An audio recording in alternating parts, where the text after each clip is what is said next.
जय श्री हरि। मैं शैलजा अपने चैनल पर आप सबका हार्दिक स्वागत करती हूँ। आशा करती हूँ आप सब स्वस्थ एवं प्रसन्न होंगे। श्री गणेशाय नमः। श्री राधा वल्लभो विजयते। श्रीमद् भागवत महापुराण के सप्तम स्कंद की कथा है। कथा है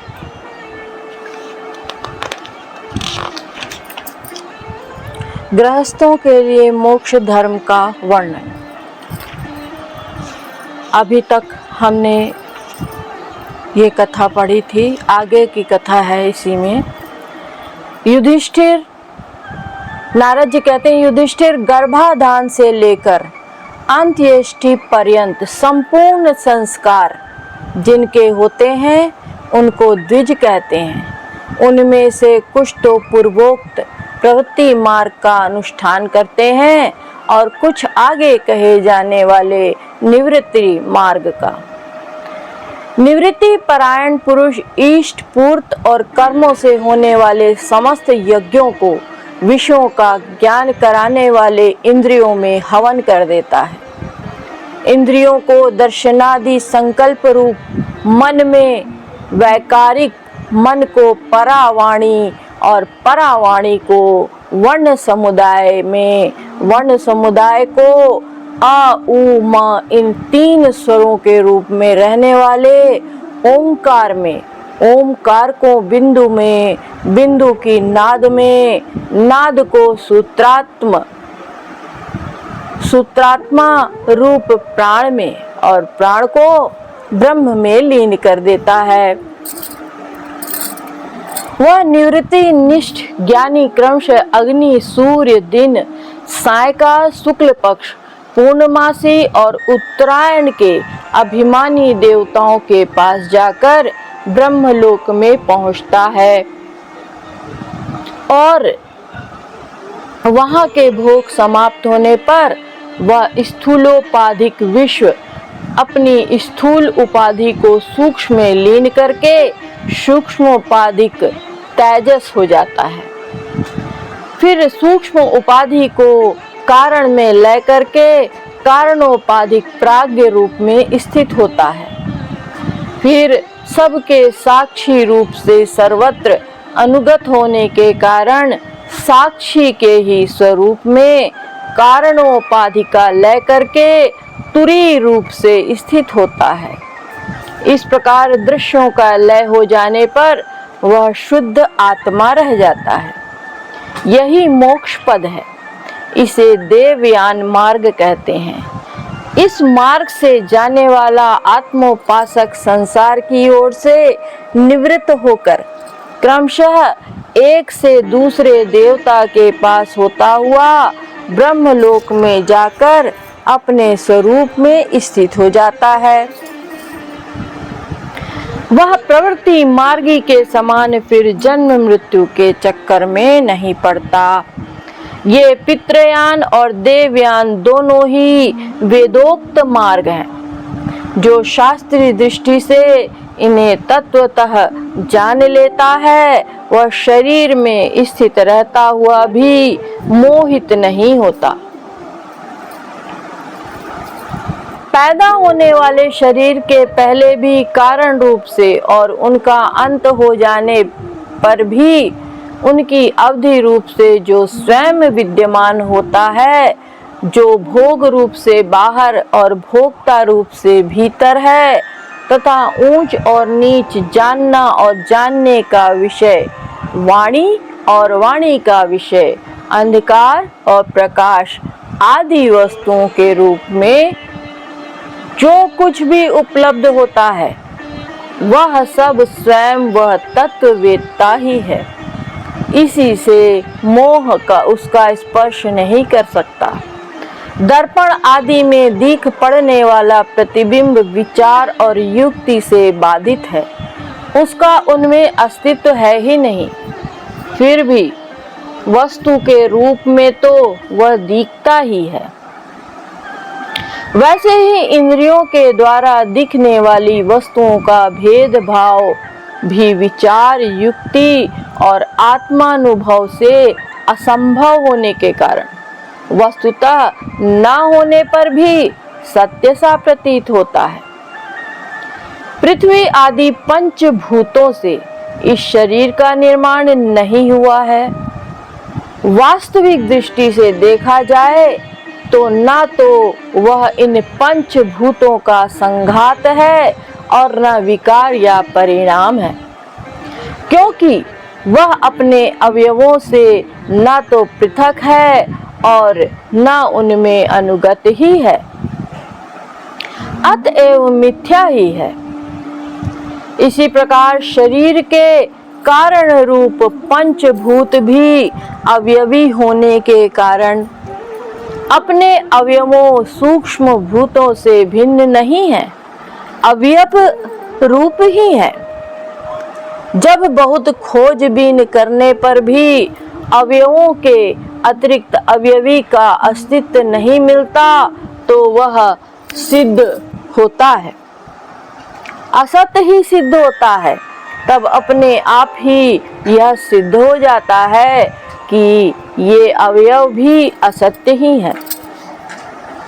जब तक अज्ञान के कारण एक ही परम तत्व में अनेक वस्तुओं के भेद मालूम पड़ते रहते हैं, तब तक यह भ्रम भी रह सकता है कि जो वस्तुएं पहले थीं वे अब भी हैं, और स्वप्न में भी जिस प्रकार जागृत स्वप्न आदि अवस्थाओं के अलग अलग अनुभव होते ही हैं तथा उनमें भी विधि निषेध के शास्त्र होते हैं, वैसे ही जब तक इन भिन्नताओं के अस्तित्व का मोह बना हुआ है तब तक यहाँ भी विविध विधि निषेध के शास्त्र ही हैं। जो विचारशील पुरुष स्वानुभूति से आत्मा के त्रिविध अद्वैत का साक्षात्कार करते हैं, वे जागृत स्वप्न सुषुप्ति और दृष्टा दर्शन और दृश्य के भेद रूप स्वप्न को मिटा देते हैं। ये अद्वैत तीन प्रकार के हैं, भावाद्वैत, क्रियाद्वैत और द्रव्याद्वैत। जैसे वस्त्र सूत रूप ही होता है, वैसे ही कार्य भी कारण मात्र ही है, क्योंकि भेद तो वास्तव में है ही नहीं। इस प्रकार सबकी एकता का विचार भावाद्वैत है। नारद जी कहते हैं, युधिष्ठिर, मन, वाणी और शरीर से होने वाले सब कर्म स्वयं परब्रह्म परमात्मा में ही हो रहे हैं, उसी में अध्यस्त हैं। इस भाव से समस्त कर्मों को समर्पित कर देना क्रियाद्वैत है। स्त्री, पुत्र आदि सगे संबंधी एवं संसार के अन्य समस्त प्राणियों के तथा अपने स्वार्थ और भोग एक ही हैं, उनमें अपने और पराये का भेद नहीं है। इसी प्रकार का विचार द्रव्याद्वैत है। नारद जी कहते हैं, युधिष्ठिर, जिस पुरुष के लिए जिस द्रव्य को जिस समय जिस उपाय से जिससे ग्रहण करना शास्त्राज्ञा के विरुद्ध न हो, उसे उसी से अपने सब कार्य संपन्न करने चाहिए। आपत्ति काल को छोड़कर इससे अन्यथा नहीं करना चाहिए। महाराज, भगवत भक्त मनुष्य वेद में कहे हुए इन कर्मों के तथा अन्यान्य स्वकर्मों के अनुष्ठान से घर में रहते हुए भी श्री कृष्ण की गति को प्राप्त करता है।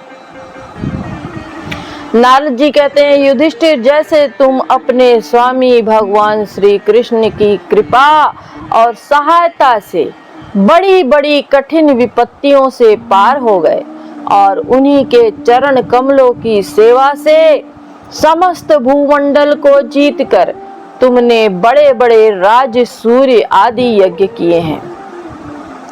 पूर्व जन्म में, इसके पहले के महाकल्प में मैं एक गंधर्व था।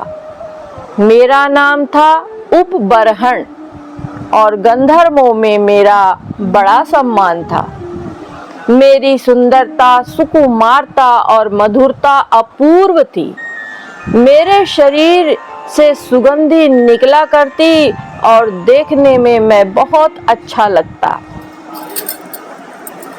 स्त्रियां मुझसे बहुत प्रेम करती थी और मैं सदा प्रमाद में ही रहता। मैं अत्यंत विलासी था। एक बार देवताओं के यहाँ ज्ञान सत्र हुआ। उसमें बड़े बड़े प्रजापति आए थे। भगवान की लीला का ज्ञान करने के लिए उन लोगों ने गंधर्व और अप्सराओं को बुलाया।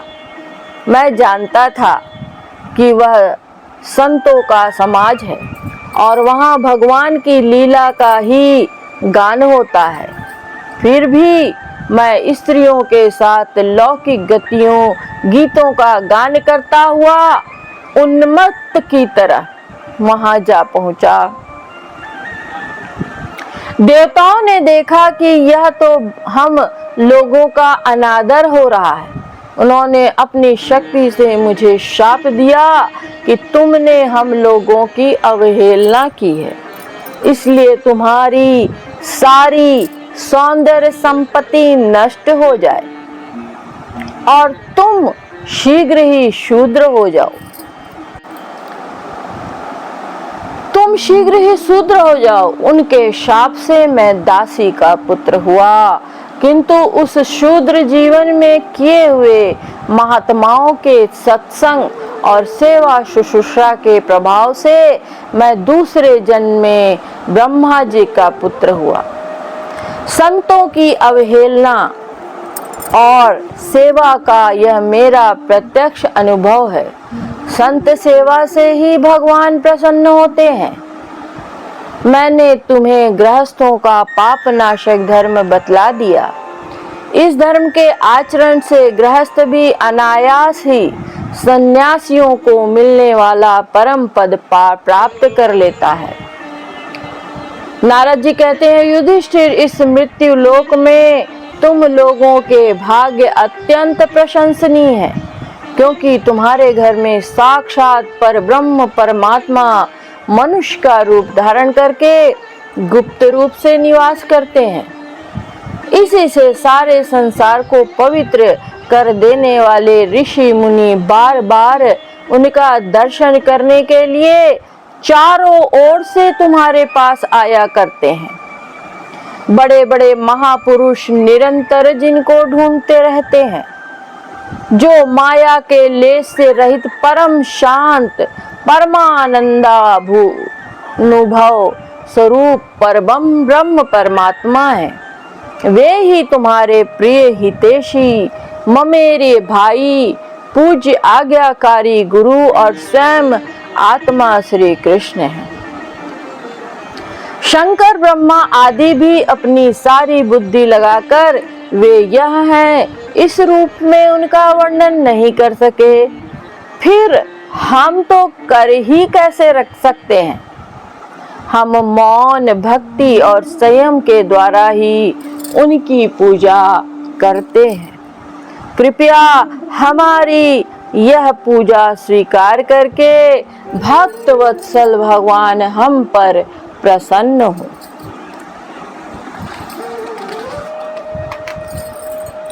श्री सुखदेव जी कहते हैं, परीक्षित, देवर्षि नारद का यह प्रवचन सुनकर राजा युधिष्ठिर को अत्यंत आनंद हुआ। उन्होंने प्रेम विवल होकर देवर्षि नारद और भगवान श्री कृष्ण की पूजा की।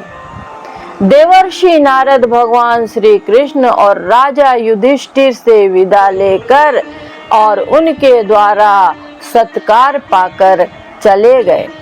भगवान श्री कृष्ण ही परब्रह्म है, परब्रह्म है, यह सुनकर युधिष्ठिर के आश्चर्य की सीमा न रही। परीक्षित, इस प्रकार मैंने तुम्हें दक्ष पुत्रियों के वंशों का अलग अलग वर्णन सुनाया।